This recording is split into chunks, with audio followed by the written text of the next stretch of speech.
Você sabe que dia é hoje? Hoje é o dia em que o ex-governador Sérgio Cabral completa 1 ano na prisão.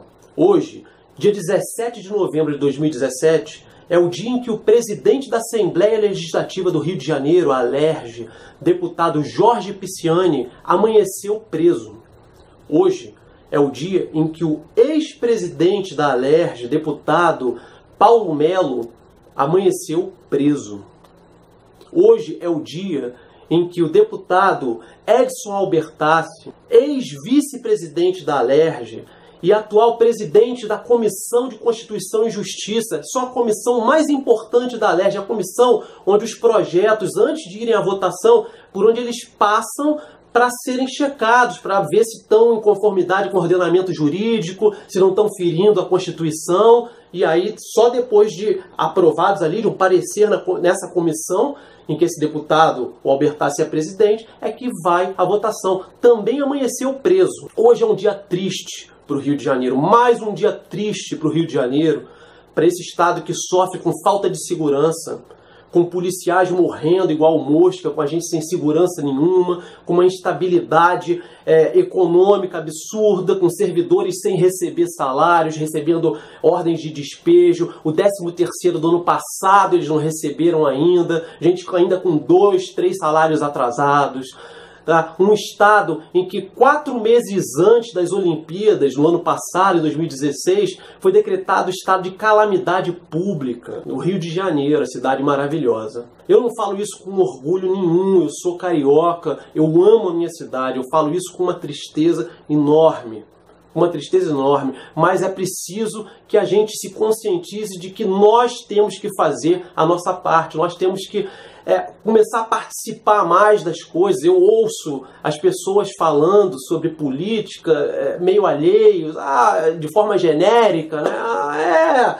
Política é assim mesmo, e não participe, não entende, e o pior de não participar e não entender, não quer entender. Se a gente não mudar essa postura, a gente não vai conseguir mudar a vida da gente, porque a política é o que rege a vida da gente. Essas pessoas que nós elegemos como nossos representantes são as pessoas que vão fazer leis para promover o nosso bem-estar.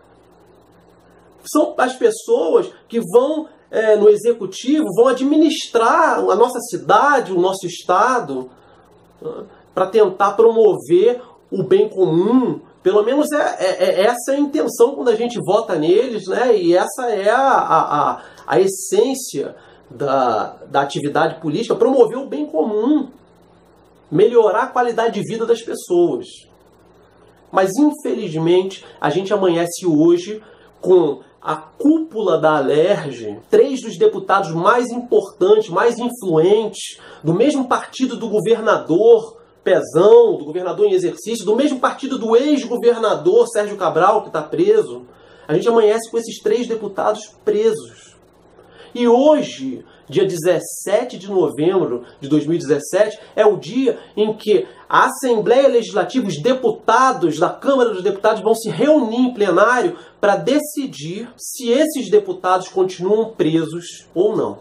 Isso porque existe uma previsão legal, constitucional, de que um parlamentar só pode ser preso em flagrante, e mesmo assim, quando preso, a prisão tem que ser aprovada pelos seus pares na Casa Legislativa em que ele cumpre o mandato dele. Então, os deputados da Alerj vão se reunir hoje para votar se a decisão do Tribunal Regional Federal da 2ª Região, que foi quem determinou a prisão em flagrante desses 3 deputados, se essa prisão, se ela vai se confirmar, se ela continua, se ela é derrubada. Aí você pode se perguntar, por que eu preciso saber disso? Qual é a importância disso para a minha vida? Vamos lá. Esses 3 deputados, eles foram presos por consequência de uma operação da Polícia Federal que aconteceu no dia 13 de novembro, depois de eles reunirem uma série de provas testemunhais, provas documentais,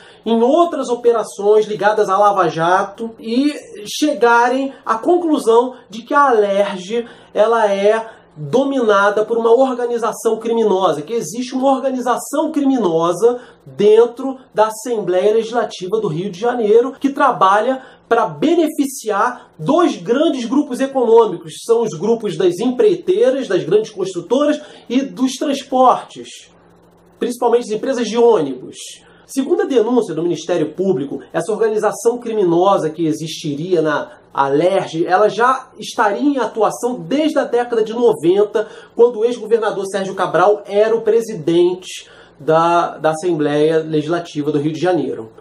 Esses 3 deputados que foram presos agora vão ter oportunidade de se defender, né? Se forem inocentes vão provar sua inocência, mas se de fato existir uma organização criminosa dentro da Alerj, né? Esses 3, ou sejam quais forem os cabeças dessa organização, são só os cabeças. Se de fato isso existir, a organização tem os seus tentáculos, né? Você não vai aprovar projetos, você não vai beneficiar esses grupos econômicos aprovando isenções ou emendas com 3 cabeças, né? Então as investigações vão seguir e é isso que a gente tem que acompanhar. Pela denúncia do Ministério Público, gente, esse grupo atuaria em 3 frentes: no Executivo, no Legislativo, na Alerj e, inclusive, com apoio do TCE, do Tribunal de Contas do Estado, tá? Que é um apoio do Legislativo para auditar as contas do Estado. Então você imagina o seguinte: se você tem pessoas mal intencionadas no Executivo, administrando o Estado, na Alerj, que cria as leis, aprova as leis, né? E no Tribunal de Contas do Estado, que é quem audita as contas para dizer que está tudo ok, que o orçamento está ok, que a licitação foi legal, que a compra está dentro da legalidade, que está tudo certinho. Se você tiver pessoas mal intencionadas se relacionando nessas 3 esferas, fica muito fácil fazer besteira. Fica muito fácil mascarar números, fica muito fácil você realmente tocar uma organização criminosa. Se você não quiser ficar, e eu acho que não deve ficar, só a reboque das notícias que estão saindo, eu coloquei aqui na descrição desse vídeo, eu coloquei um link, tá, para a decisão da Justiça Federal que autorizou a Operação Cadeia Velha. Você vai ver o que foi levantado de prova nas investigações da Polícia Federal para fundamentar essa denúncia de que existe uma organização criminosa dentro da Alerj. Vai lá na página 25, porque no começo tem lá fundamentação, tem jurisprudência, tem, né? Mas vai na página 25, no item 3.2, 2 pressupostos para prisão preventiva. A partir dali, você vai ver elencado um monte de provas testemunhais. Você vai ver declarações de diversas testemunhas que foram ouvidas. Entre as testemunhas tem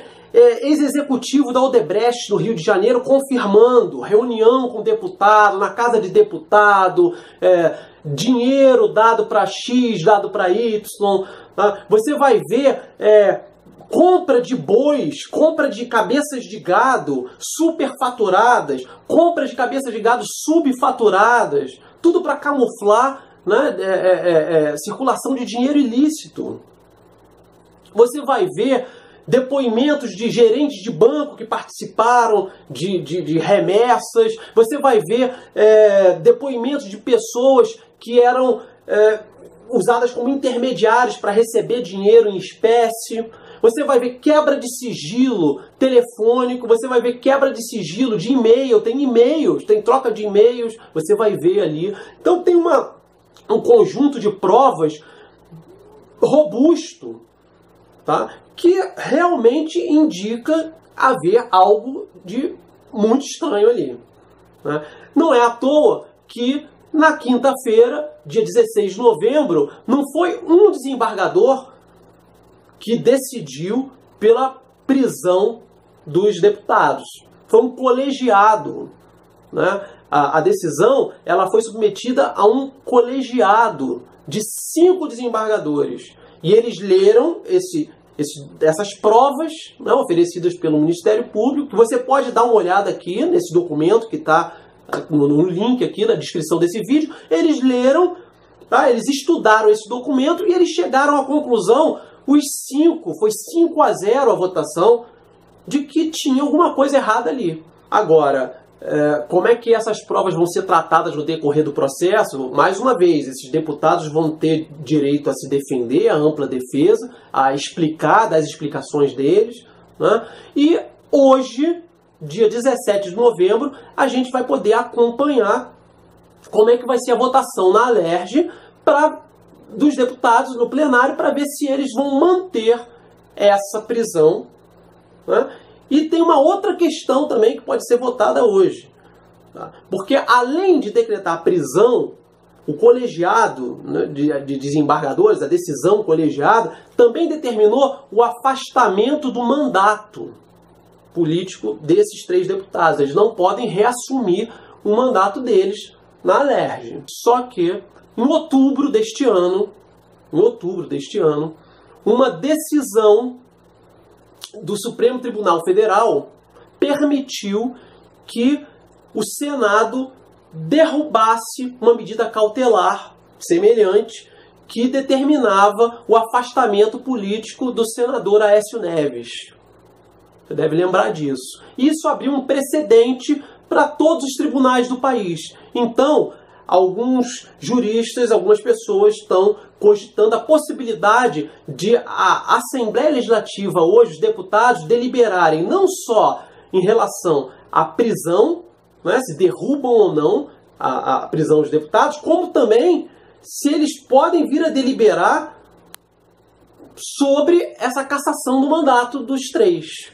O Ministério Público já disse que a Alerj não tem competência, um tribunal estadual não tem competência para deliberar sobre isso. E que se assim for feito, que eles vão recorrer, o Ministério Público vai voltar ao Tribunal Federal e pedir mais uma vez o afastamento do mandato político dos 3 deputados. Mas a gente não sabe o que vai acontecer, então a gente vai ter que acompanhar essa votação hoje à tarde, na sexta-feira à tarde, né? E se você estiver vendo esse vídeo depois do dia 17... eu vou deixar aqui embaixo da descrição um resumo do que aconteceu. Se a prisão foi de fato derrubada pelos deputados, se eles foram afastados dos mandatos ou não, né? Eu vou deixar um resumo aqui, se você estiver vendo depois, e para a gente continuar acompanhando. Então é isso, um forte abraço e até a próxima.